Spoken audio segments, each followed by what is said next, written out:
Hello বন্ধুরা, আজকের এই অসাধারণ গল্পে তোমাদের স্বাগত। আমার নাম রশনী, আমার বয়স 23 বছর।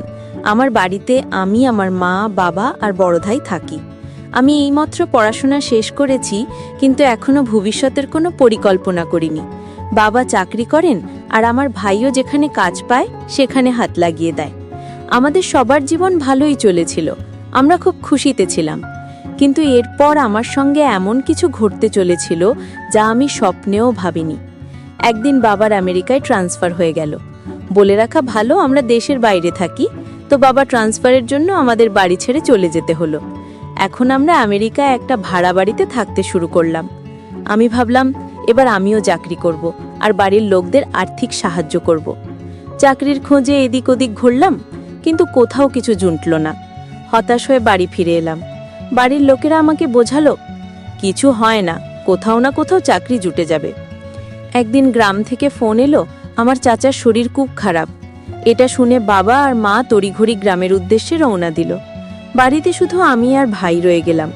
গ্রামে পৌঁছাতে তাদের আরও 2 দিন লেগে গেল। গ্রামে পৌঁছে ভাই ফোন করে জানালো তাদের কমপক্ষে 20 দিন লাগবে। আমাকে বলল, তুই তোর ভাইয়ের খেয়াল রাখিস। আসলে আমার ভাই প্রতিদিন রাতে ঘুমোতে যাওয়ার আগে মদ খান। মদ খেয়ে তিনি এমন অবস্থায় চলে যান যে কিচ্ছু বোঝেন না। মাঝে মধ্যে তো তার প্যান্টও খুলে যায়, তাই তার দেখাশোনা করতে হয়। একদিন আমার ভাই কাজ থেকে ফিরে বললেন, কাল আমার এক পুরনো বন্ধু আসবে। আমি বুঝলাম আমার ভাই এবার মদ খাওয়ার প্ল্যান করছেন। পরদিন আমার ভাইয়ের ছুটি ছিল।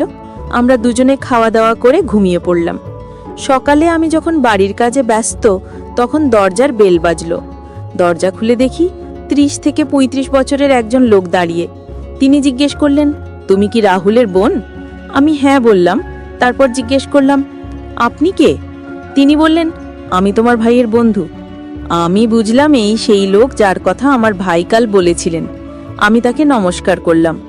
তারপর লক্ষ্য করলাম তিনি আমাকে একটু অন্যভাবে দেখছেন, বারবার আমার বুকের দিকে তাকাচ্ছেন। আমি ভাবলাম হয়তো এমনিই দেখছেন, তাই গায়ে লাগালাম না। ঠিক তখনই ভাই এসে পড়লেন, বললেন স্বাগত। দুজনে জড়িয়ে ধরলেন। তাদের দেখে আমারও ভালো লাগলো। ভাই আমাকে বললেন, যা চা বানিয়ে আন। আমি চা বানাতে চলে গেলাম। ওরা দুজনে গল্প শুরু করলেন। চা বানিয়ে আনলাম, দেখি দুজনে হাসি ঠাট্টা করছেন। আমি আগে ভাইকে চা দিলাম, তারপর তার বন্ধুকে চা দিতে ঝুঁকতেই লক্ষ্য করলাম তিনি আবার আমার বুকের দিকে তাকাচ্ছেন। তারপর আমাকে দেখে বললেন, রাহুল, তোমার বোন তো অনেক বড় হয়ে গেছে, ওর বয়স কত হলো? ভাই বললেন, এখন ওর বয়স 23 বছর। তার বন্ধু বললেন, তাড়াতাড়ি ওর বিয়ে দিয়ে দাও। এসব শুনে আমি মুচকি হেসে আমার ঘরে চলে গেলাম। সারাদিন বাবা আর তার বন্ধু গল্প করলেন। সন্ধ্যা হতেই আমি বুঝলাম আজ এরা পার্টি করবে। ভাই আমাকে বললেন, পেঁয়াজ আর নোনতা কেটে একটা প্লেটে করে আন। দেখলাম ভাই মদের বোতল বার করেছেন। দুজনে টেবিলে বসে খেতে শুরু করলেন। আমার ভয় হচ্ছিল আমার ভাই যেন বেশি না খান। ধীরে ধীরে পুরো বোতল শেষ করে ফেললেন। দুজনেই নেশায় টাল হয়ে গেলেন, কিচ্ছু বুঝতে পারছিলেন না। আমি বারবার বললাম, খেয়ে নাও, কিন্তু উনারা খেলেন না। ভাই তো রোজই খান, তাই তাকে কোনো রকমে ঘরে শুইয়ে দিলাম। কিন্তু তার নেশা এত বেশি হয়ে গিয়েছিল যে তিনি বাড়িও ফিরতে পারবেন না। আমি তাকে আমার ভাইয়ের সমান মনে করতাম, তাই ভাবলাম আজ এখানেই শুইয়ে দিই। তাকে ঘরে নিয়ে শোয়ানোর চেষ্টা করলাম, কিন্তু তিনি এত ভারী ছিলেন যে আমার পক্ষে নিয়ন্ত্রণ করা কঠিন হয়ে পড়ল। নেশায় কি যেন বকবক করছিলেন। অনেক চেষ্টা করেও তিনি নড়লেন না।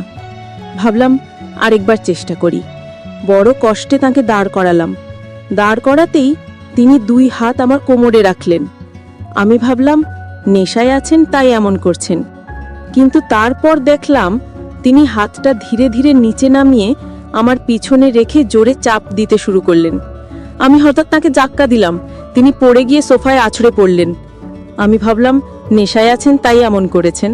তাড়াতাড়ি তাকে সোফায় শুইয়ে কম্বল চাপা দিয়ে ঘুম পাড়িয়ে দিলাম। তারপর নিজের ঘরে গিয়ে শুয়ে পড়লাম। ঘুমাতে গিয়ে ভাবছিলাম ভাইয়ের বন্ধুকে ধাক্কা দেওয়া উচিত হয়নি। তিনি নেশায় ছিলেন, কিচ্ছু বুঝতে পারেননি। তিনি তো আমার ভাইয়ের সমান। সকালে তাড়াতাড়ি উঠে দেখলাম ভাই আর তার বন্ধু দুজনেই ঘুমোচ্ছেন। চা বানিয়ে ওনাদের জাগালাম, চা খাইয়ে দিলাম। দুজনে ফ্রেশ হয়ে গেলেন। ভাই কাজের জন্য তৈরি হতে লাগলেন। আমাকে বললেন, যা নাস্তা বানিয়ে আন। আমি নাস্তা বানাতে গেলাম। নাস্তা নিয়ে আসতেই দেখি ভাইয়ের বন্ধু বারবার আমার দিকে তাকাচ্ছেন। বুঝতে পারছিলাম না কেন এমন করছেন। হঠাৎ মায়ের ফোন এলো, বলল চাচার সঙ্গে বাবারও শরীর খারাপ হয়ে গেছে, আমাদের তাড়াতাড়ি গ্রামে আসতে হবে। ভাই আমাকে বললেন, তুই এখানে থাক, আমি একা গ্রামে যাচ্ছি। আমি বললাম, ভাইয়া আমি একা এখানে কিভাবে থাকবো, আমার ভয় করে। ভাইয়া বললেন, আমার এই বন্ধু ছুটিতে এসেছে, ওরও একটা ঘর ভাড়া লাগবে, আমি গ্রাম থেকে ফিরে আসা পর্যন্ত ও এখানে থাকবে। ভাইয়ের বন্ধু বললেন, ঠিক আছে। ভাই তাকে বললেন, আমার বোনের খেয়াল রেখো। ভাইয়ের বন্ধু বললেন, রাহুল তুমি চিন্তা করো না, আমি তোমার বোনের নিজের বোনের মতো দেখাশোনা করব। তারপর আমার ভাইও গ্রামে চলে গেলেন। বাড়িতে শুধু আমি আর ভাইয়ের বন্ধু রয়ে গেলাম। আমি ভাইয়ের বন্ধুকে বললাম, আমি খাবার বানাচ্ছি, তারপর দুজনে বসে খাবো। ভাইয়ের বন্ধু হ্যাঁ বললেন। আমি খাবার বানিয়ে আনলাম, দুজনে বসে খেতে লাগলাম। খাবার সময় ভাইয়ের বন্ধু বারবার আমার দিকে তাকাচ্ছিলেন। তারপর বললেন, বোন তুমি খুব সুন্দর দেখতে। আমি ধন্যবাদ দিলাম। তারপর বললাম, কাল রাতে আপনি অনেক বেশি মদ খেয়েছিলেন। তিনি হেসে বললেন, আজ থেকে কম খাবো। ধীরে ধীরে সন্ধে হয়ে এলো। ভাইয়ের বন্ধু বললেন, আমার জন্য একটা প্লেটে পেঁয়াজ আর নোনতা নিয়ে আনো তো। আমি বুঝলাম আবার মদ খাবেন। ভাইয়ের মতো ওরও রোজ রাতে মদ খাওয়ার অভ্যেস হয়ে গেছে। আমি নোনতা আর পেঁয়াজ এনে দিলাম। জিজ্ঞেস করলাম, মদে এমন কি আছে যে রোজ খান, এটা খেলে কি মজা লাগে? ভাইয়ের বন্ধু বললেন, হ্যাঁ এটা খেলে খুব ভালো লাগে। আমি বললাম, সত্যি? তিনি বললেন, একবার তুমিও খেয়ে দেখো।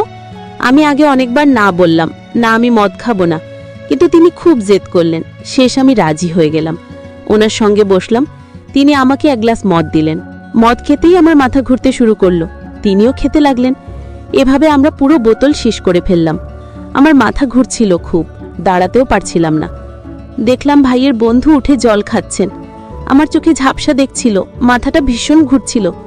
তিনি আমার কাছে এসে বললেন, তুমি চিন্তা করো না, তোমার বাবা আর চাচা দুজনেই ঠিক হয়ে যাবে। তারপর আমাকে জড়িয়ে ধরে শক্ত করে চেপে ধরলেন।